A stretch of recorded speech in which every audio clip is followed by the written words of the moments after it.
Hello and welcome to today's special LinkedIn and Facebook Live. We're chatting today with Jo Lawrence, who is a brilliant return to work coach, and she is giving us a real treat today because she is sharing a slide deck that she prepared for a company called Twins Trust that I know means a lot to Jo because she is a parent of twins. But she gave advice to them in a presentation about all the things that are changing in regards to childcare and eligibility, thanks to the brilliant work of Pregnant and Screwed and what people are eligible for moving forward. So she's very kindly sharing the presentation that she did for them with us. So thank you so much, Jo. But yeah, I'm really interested, from a personal perspective, like I say, my brother, he was asking, he's got a 1-year-old, what are the changes? And I think we all know, even if it's not necessarily directly for us, we know people that this will impact. So yeah, I'm really excited to know, what the landscape is going to look like in the next year or so. Yeah, exactly. There's going to be some confusion over eligibility because the changes have been staggered. But the Childcare Choices website should have everything on as well as the gov.uk website that has all the details of the changes, but not sort of very simply set out. So can talk about eligibility. Yeah. Shall I move to the next slide? So we'll talk about what people have, like what we were eligible for and how that's going to change. Any potential hurdles or red tape that might get in the way of some of these changes actually happening. Then a little bit of advice to moms who are out of work now because they chose to take a career break so that they could care for their children because the cost of childcare was too much. So there's going to be a lot more mums being able to return to work, return to their career when some of these changes happen. So that's basically what we're going to chat about today, isn't it? So, and obviously it's coming at a good time. I mean, I know it's obviously a phased, staggered introduction, but with the cost of living crisis, if more people, if they want to work and they can work, then obviously that's a good thing. Yeah. Shall I move to the next slide? Yeah, if you pop down to the one where there's a mum falling off a cliff. Right, okay, I don't know not that one. There we are. Yeah. So just referring back to what I've just said about lots of mums are going to be thinking, oh, I can return to work sooner than when my children reach school age now. And a lot of these mums or husbands being pushed off the career cliff. That's a Pregnant then Screwed analogy there. But, essentially they were. It's like, well, it's going to cost you to come back to work. So yeah, and that was what happened to me, actually. It would have cost me a fortune to, a lot more than what I would have earned. Hundreds and hundreds of pounds. I think it was like £800 a month more with 2 children. Exactly. And so just to put a bit of context into it. So 2022 figures for example, a mum who would want to work 25 hours per week, and that is part-time, to put their child in, if they were under 2 at nursery, it's going to cost just over seven grand. Yeah. So that's putting that's just one child, isn't it? Yeah, and that's putting it into context there. So obviously, if you've got twins, double that. Well, there's no point, is there? No. So I mean, you'd have to be a very, very well-off earner. Yes, yeah. So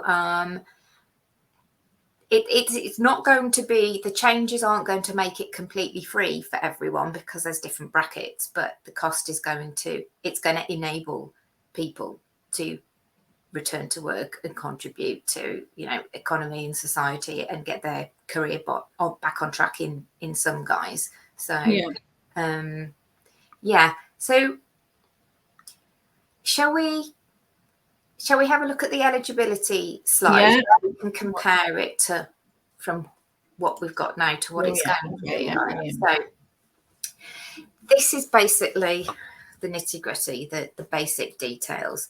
So the first stage is from April 24. Yeah.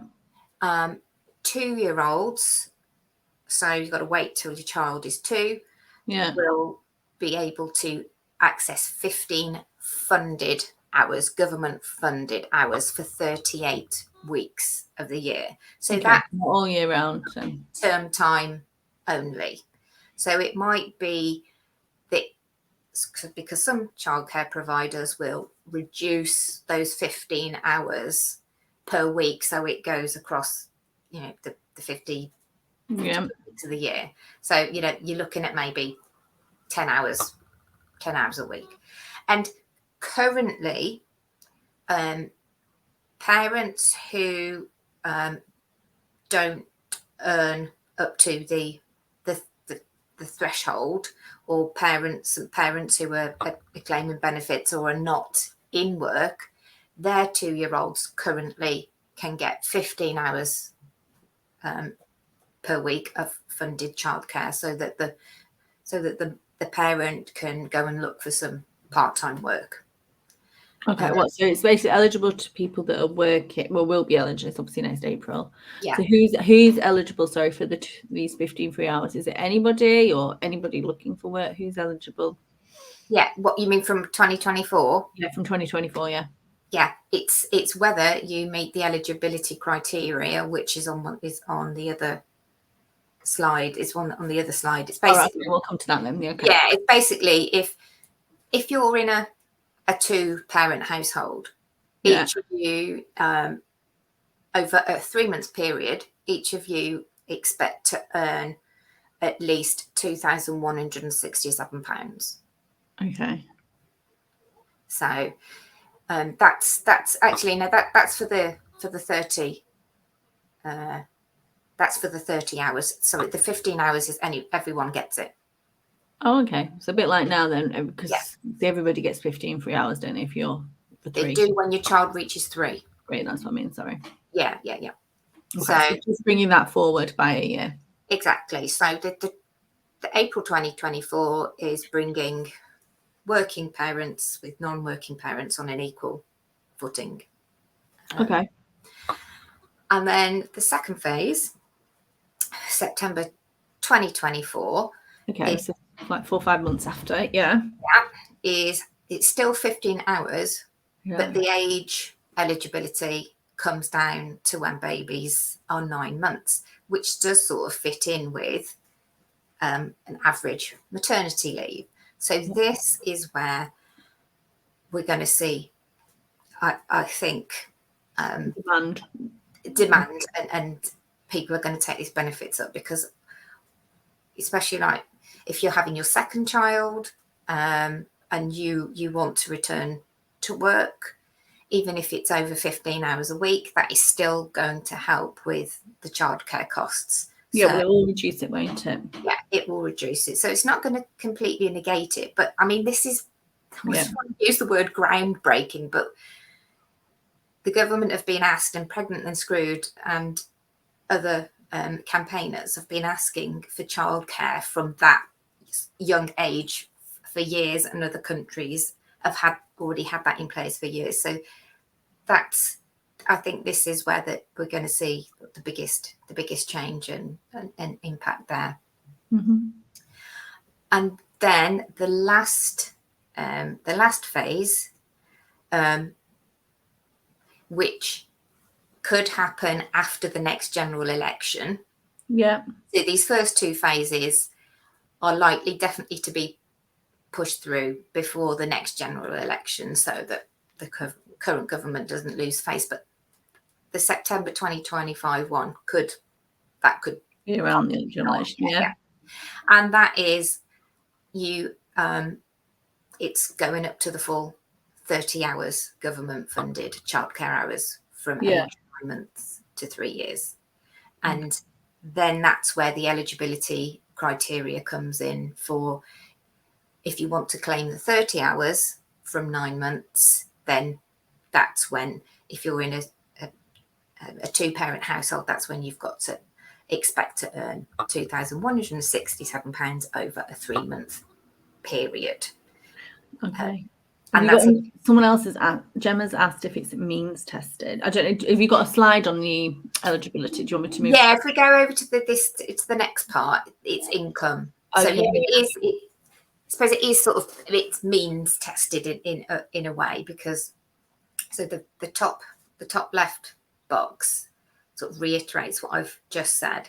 That's if you're aged 23 and above and you're working for 16 hours a week on average. That's when you will get, if you get all that criteria, you can access the 30 free hours in 2025. Okay. The top right, you won't be eligible to claim government-funded childcare hours, which is the same as at the moment. If your household income is over £100,000 in the tax year, then you're not eligible to claim any funded hours. But you get the 15 free hours, don't you? Yeah. Okay, it's just the 30 hours. Yeah. Yeah. Okay. And I mentioned before that the free childcare, or the funded childcare, covers 38 weeks of the year. So that's term time only. Okay. Some childcare providers might, like you said, just reduce the hours given so it covers the entire year. Yeah, exactly, which is what the bottom right square says, that if you want 52 weeks a year of childcare, then some childcare providers will allow you to use less of that. Gemma's asked, if one parent earns over £100,000, then no entitlement. Yeah. However, if two parents say earn £99,000 each, they can claim. No, it's net. It's joint. Are you sure? Are you sure? I thought it was one pair. If your parent or a partner. No, it's both parents.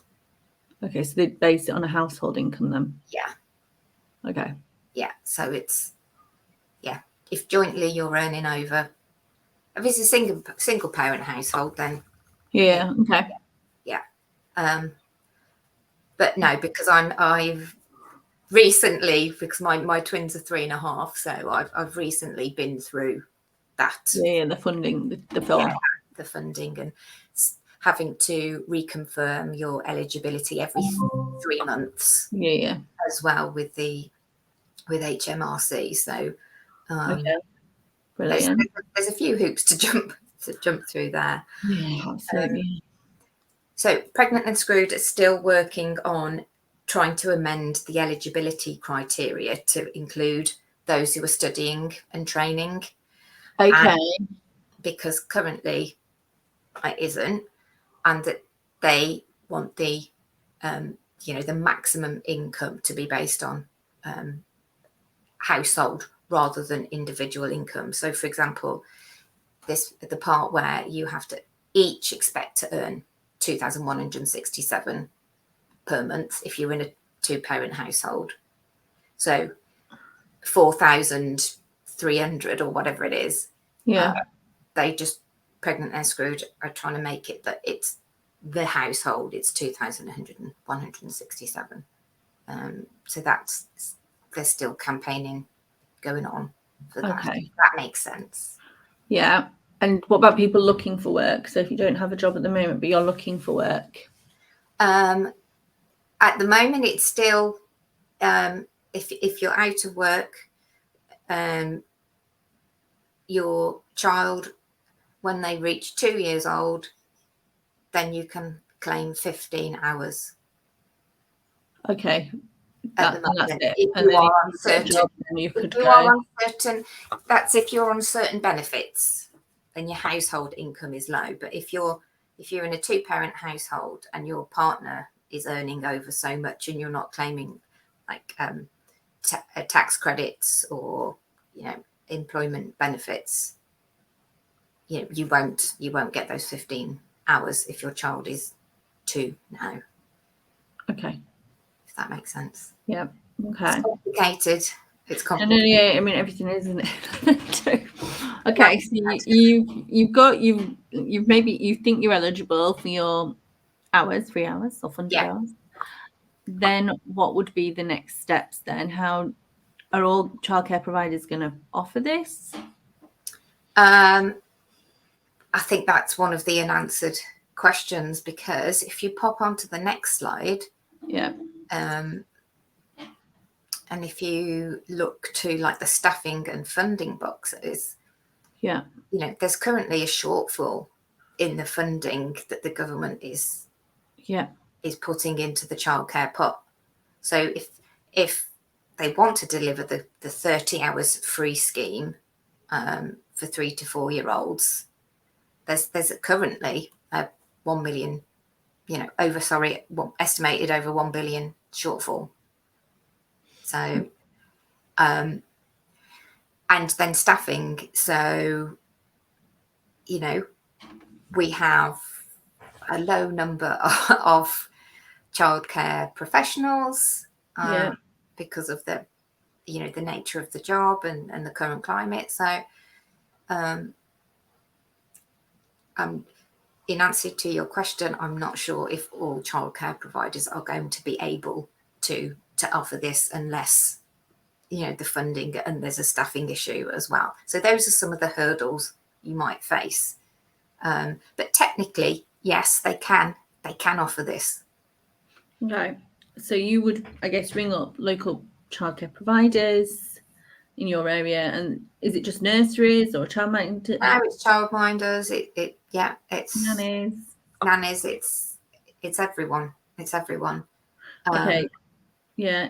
So you'd find local providers, ring up, and see who offered it. And how then do you get that funded out? Like, you mentioned forms? Who provides those forms? Yeah. So you go onto the gov.uk website.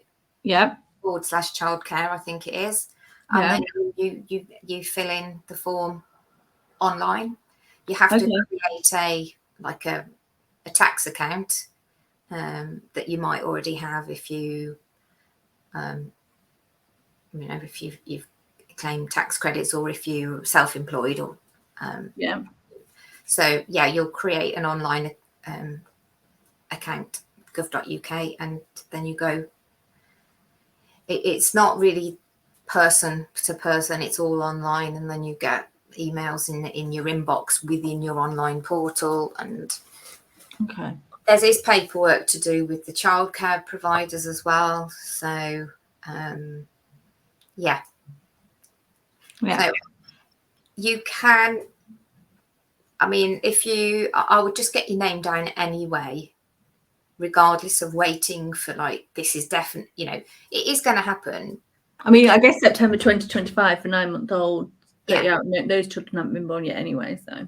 No, but even if you're currently expecting, don't think you've got to wait until baby has arrived to get your name down somewhere. Yeah.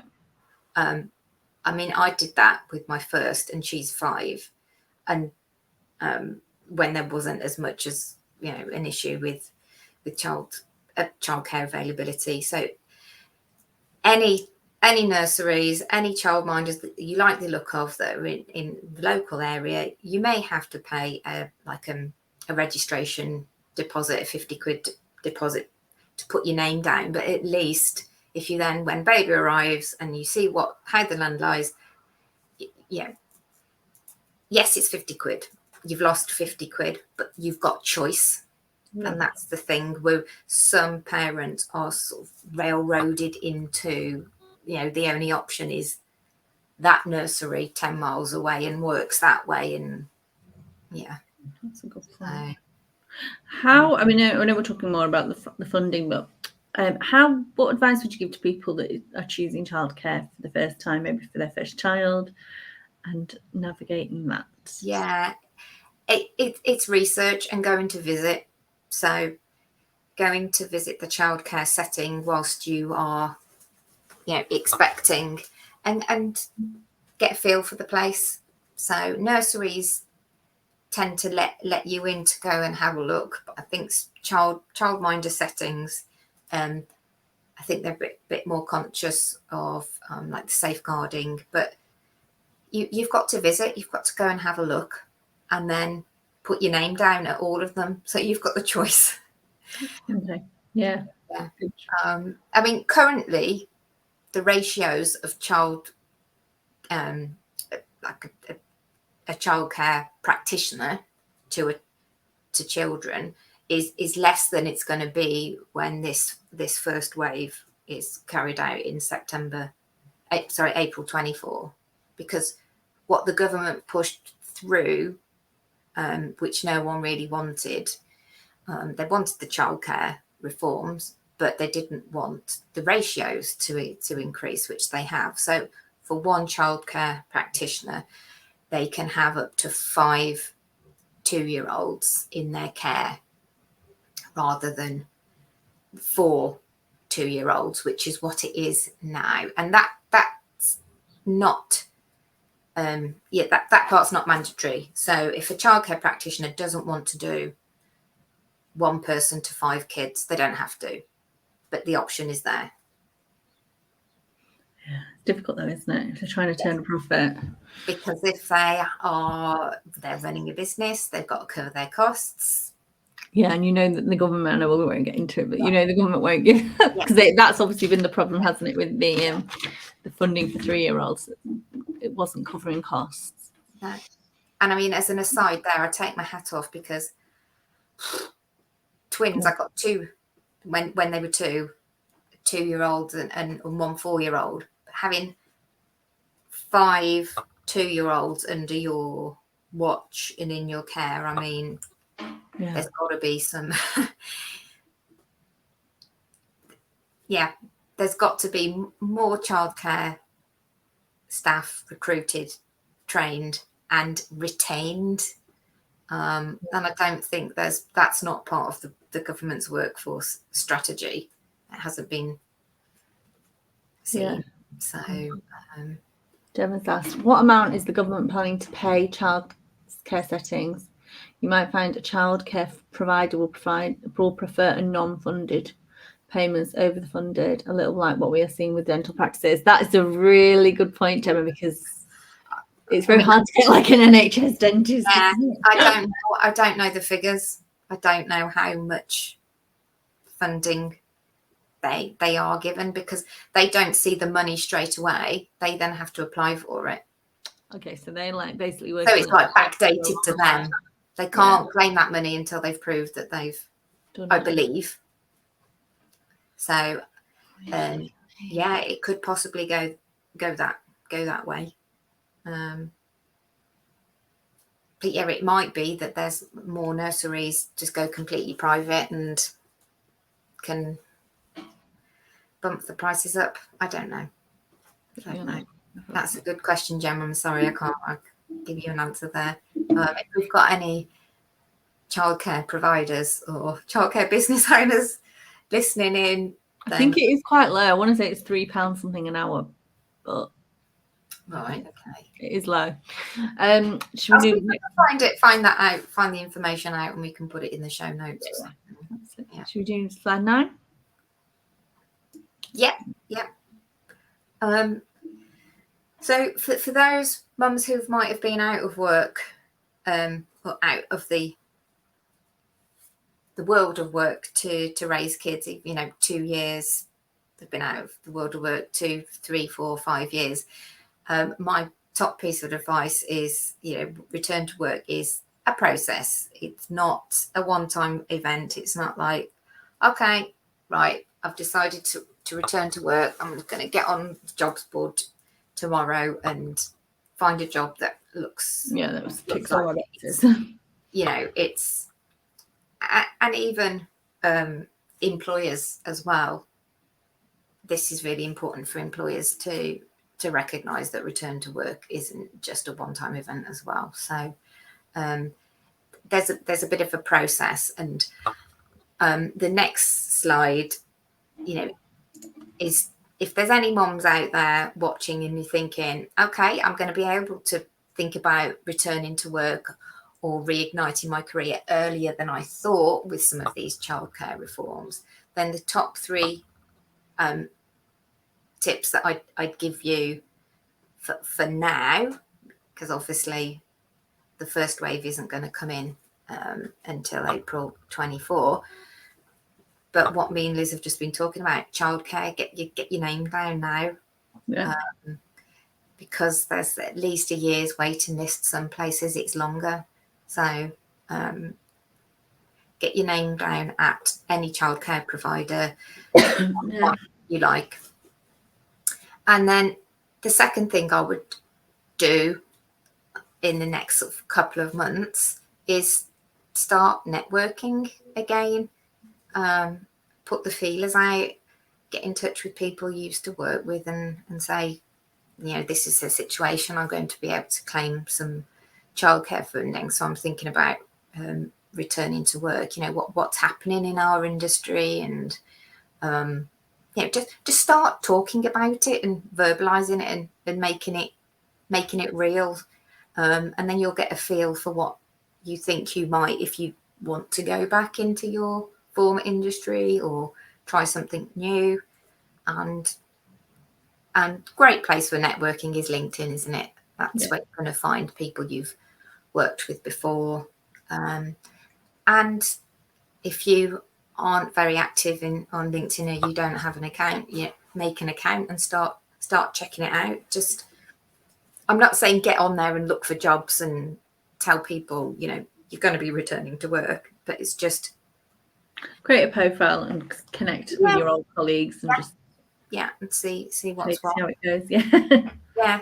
And then once you've started doing some networking and you've got a feel for the lie of the land, then you can start reflecting on what it is that you think you might want to do when you can get some funded childcare hours. You know, will you want to go back to work part-time, full-time? Do you want flexible?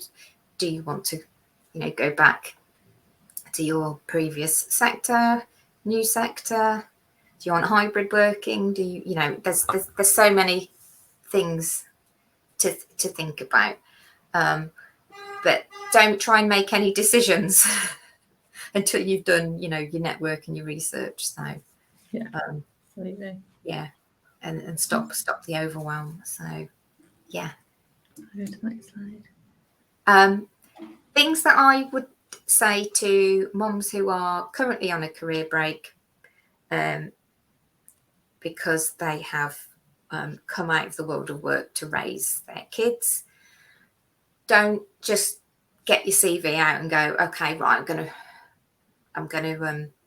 update my CV, because you'll go, oh my gosh, is that me? Is that me now? Who's that?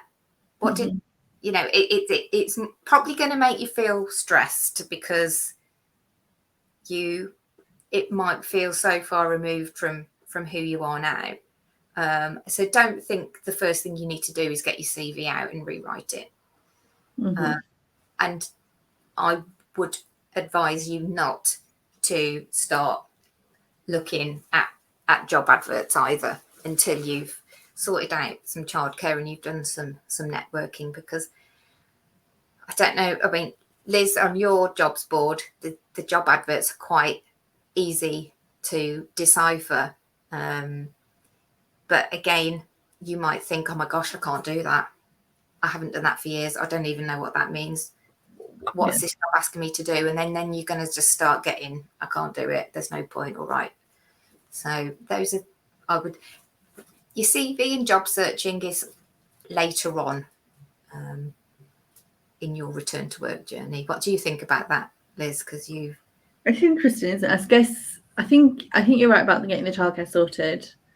It's a bit of a chicken and egg, isn't it? Because obviously some people don't want to get it sorted, but it does make it easier to job search if you have some form of childcare. I'm just thinking, like, there's a lady that couldn't make an interview next week, and they could only interview on a certain day because she didn't have any childcare. And even if it's just an informal network that you know that you can call on when you're job searching, that are able to look after your children, you know, if you do need to attend an interview, then that would be that is helpful.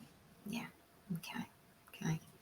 Yeah, and I mean that's what I do. I mean, I'm a return to work coach, so, and I specialise in helping mums who are on a career break get back into the world of work, so they find a job that fits around their family, but also, you know, lights them up. So